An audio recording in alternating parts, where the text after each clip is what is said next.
இப்போ ஒரு 60 நாட்களில் 9 சாதி ஆணவ படுகொலைகள் நடந்திருக்கின்றது என்று சொன்னால் தமிழகம் எங்கே செல்கின்றது? அவங்க அம்மா எப்படி தெரியுமா அழுதாங்க? நான் பார்த்திபனுடைய மரணத்துக்காக மட்டும் நான் அழல, திவ்யதர்சியினுடைய மரணத்துக்காகவும் என்னுடைய கண் கலங்குகிறது, என்னுடைய கண்ணீர் வருது, என்னுடைய குமுறல் திவ்யதர்சியினுடைய மரணத்துக்காகவும் தான் இருக்குது, அதுவும் என்னுடைய பிள்ளை மாதிரி தான். என்னுடைய மகனுக்காக திவ்யதர்சினி தன்னுடைய உயிரை இழந்திருக்கின்றார். அங்கெல்லாம் சாதி உடைபட்டு போகுது. அங்க மனிதநேயம் முன்னாடி நிக்குது. தன்னுடைய மகள் பெற்று 17 வயது வரை வளர்த்த மகளை விட சாதி பெரிது என்று நினைக்கின்ற இந்த கேடுகட்ட சமூகத்தை நாம் எப்போது மாற்றப் போகிறோம்? இது போன்ற ஆணவ படுகொலைகளை எப்போது தடுக்க போகிறோம்? இந்த சாதியால என்னைக்குமே காதலுக்கு தடை போடவே முடியாது. பல ஆயிரம் ஆண்டு காலமாக நீடிக்கின்ற இந்த சாதிய சமூகம் மாற வேண்டும், சாதிய ஆதிக்க சமூகம் மாற வேண்டும்.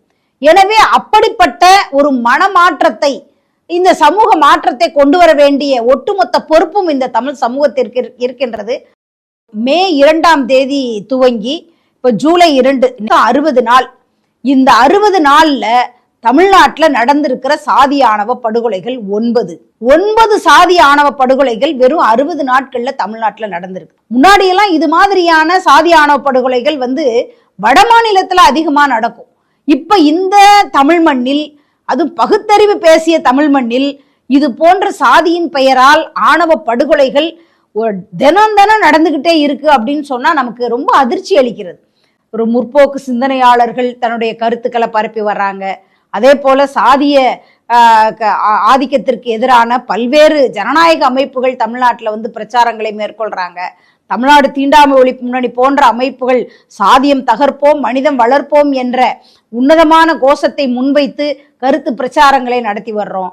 அதே மாதிரி பகுத்தறிவு கருத்துக்கள் பரப்பிய ஒரு மண் தமிழ் மண்.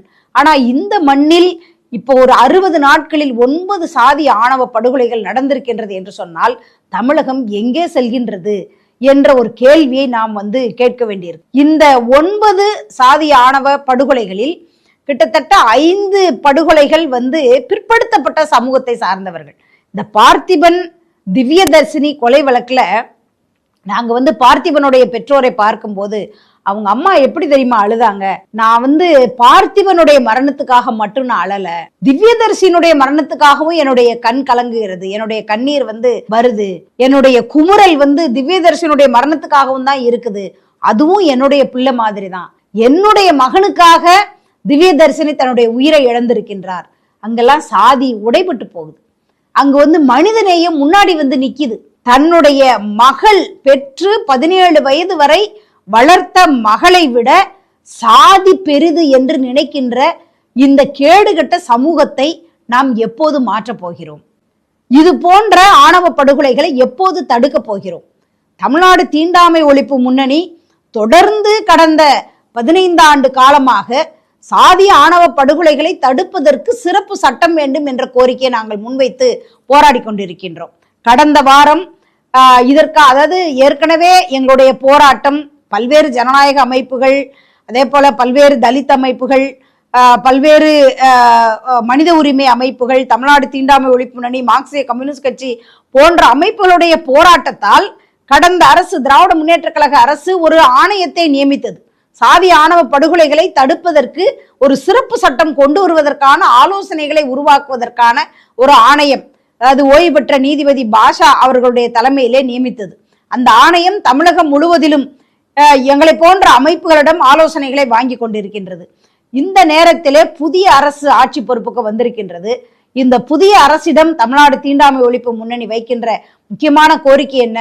பாஷா ஆணையத்திடம் அந்த ஆலோசனைகளை வாங்கி தாமதப்படுத்தாமல் சாதி ஆணவ படுகொலைகளை தடுப்பதற்கு சிறப்பு சட்டத்தை தமிழக அரசு கொண்டு வர வேண்டும் என்ற கோரிக்கையை நாங்கள் முன்வைக்கின்றோம். அதாவது இப்ப தமிழ்நாடு தீண்டாமை ஒழிப்பு முன்னணி கூட ஒரு மாடல் ஆக்ட் ஒண்ணு நாங்க உருவாக்கி இருக்கிறோம். அந்த சட்டத்தை தமிழக அரசாங்கத்திற்கு நாங்க கொடுத்திருக்கிறோம், சமூக நீதித்துறைக்கு கொடுத்திருக்கிறோம், பாஷா ஆணையத்துக்கு கொடுத்திருக்கிறோம். இந்த மாடல் ஆக்ட் என்ன சொல்லுது? அதாவது இன்னைக்கு பார்த்திபன் திவ்யதர்சினி படுகொலை செய்யப்பட்டிருக்கிறாங்களா, அவங்க பெற்றோர்கள் அவருடைய நெருங்கிய உறவினர்கள் மட்டும்தான் கைது செய்யப்பட்டிருக்கிறாங்க. இந்த சட்டம் எப்படி இருக்கணும் நாங்க சொல்றோம்? இது போன்று சாதி ஆணவ படுகொலை என்பது ஒரு பெற்றோர்களால் மட்டும் நடப்பது கிடையாது. பல்வேறு சாதி அமைப்புகள் அதுக்குள்ள வர்றாங்க. இந்த மாதிரி கைது செய்யப்பட்டவங்களை, குற்றவாளிகளை சிறைக்கு போகும்போது அவர்களை பாதுகாக்கிறவர்கள் இருக்கிறாங்க. சாதிய பஞ்சாயத்துகள் இருக்குது. இவர்கள் எல்லாரையும் குற்றவாளி கூண்டுல கொண்டு வந்து நிறுத்தணும் அப்படிங்கிறது இந்த சட்டம் சொல்லுது.